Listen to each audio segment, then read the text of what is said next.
A ver, imagínense que nuestro ADN es el manual de instrucciones más complejo y preciso que existe.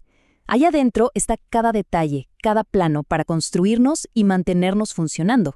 Es literalmente nuestro código de la vida.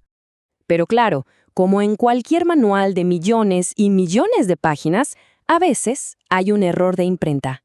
¿Qué sucede cuando ese código tan fundamental tiene un fallo? Bueno, esa pregunta es justo el punto de partida de las enfermedades genéticas. A esos errores de imprenta en nuestro gran manual de la vida, la ciencia les tiene un nombre muy específico. Entender este concepto es el primer paso, es la clave para descifrar cómo y por qué ocurren estas enfermedades. Y aquí está la palabra clave: mutación. Así de simple, es un cambio permanente en el ADN. Ahora, ojo, no todas las mutaciones son iguales ni tienen el mismo efecto. Su impacto va a depender de dónde ocurre ese cambio y, súper importante, en qué tipo de célula. Y esto nos lleva a la primera gran división. Por un lado, tenemos las mutaciones germinales. Estas pasan en los óvulos o en los espermatozoides. ¿Qué significa eso? Que se heredan, y por eso son la base de las enfermedades que vemos pasar de generación en generación. Y por otro lado están las mutaciones somáticas, que ocurren en cualquier otra célula del cuerpo a lo largo de la vida. Estas no se heredan, pero son fundamentales en la aparición de cosas como el cáncer. Aquí se ve la diferencia súper clara. La célula germinal, la de la izquierda, tiene el potencial de pasar su información genética a la descendencia. La célula somática, la de la derecha, no. Y esta diferencia es crucial, porque define si una alteración genética se convierte en un legado familiar o si se queda como un evento aislado en una sola persona. Ok, ya sabemos dónde pueden ocurrir estos errores. Ahora vamos a ver cómo se ven. Y la escala puede ser gigante, ¿eh? Va desde cambios masivos como si faltaran capítulos enteros del manual, hasta la alteración de una sola letra. Empecemos por lo más grande, las mutaciones del genoma. Aquí ya no hablamos de una letra o una palabra, hablamos de ganar o perder cromosomas enteros. Es como si a nuestro manual le faltara un capítulo completito o al contrario tuviera uno repetido. El ejemplo que seguro todos conocen es el síndrome de Down, que lo causa una copia extra del cromosoma 21. Esto nos demuestra perfectamente cómo un cambio a una escala tan grande tiene efectos súper profundos y generalizados en el desarrollo. Ahora vamos a hacer un zoom, pero un zoom dramático. Pasamos de capítulos enteros a la unidad más pequeña que se puedan imaginar, un solo par de bases. Es el equivalente a un error de tipero, una sola letra mal puesta en todo el código. Y lo que es realmente alucinante es cómo un cambio tan, pero tan minúsculo puede tener consecuencias enormes. Cambiar una sola letra en el gen puede hacer que el bloque de construcción de una proteína sea distinto, alterando su forma y su función por completo. El ejemplo clásico de esto es la anemia de células falciformes causada justo por este tipo de error puntual.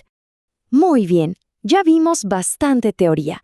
Ahora vamos a ver cómo se aplican todos estos principios en la vida real. Nuestro primer caso de estudio, el síndrome de Marfan. El síndrome de Marfan es un trastorno del tejido conectivo, que es como el pegamento que sostiene todas las estructuras del cuerpo. La gran mayoría de las veces es hereditario y se transmite de una forma que llamamos autosómica dominante.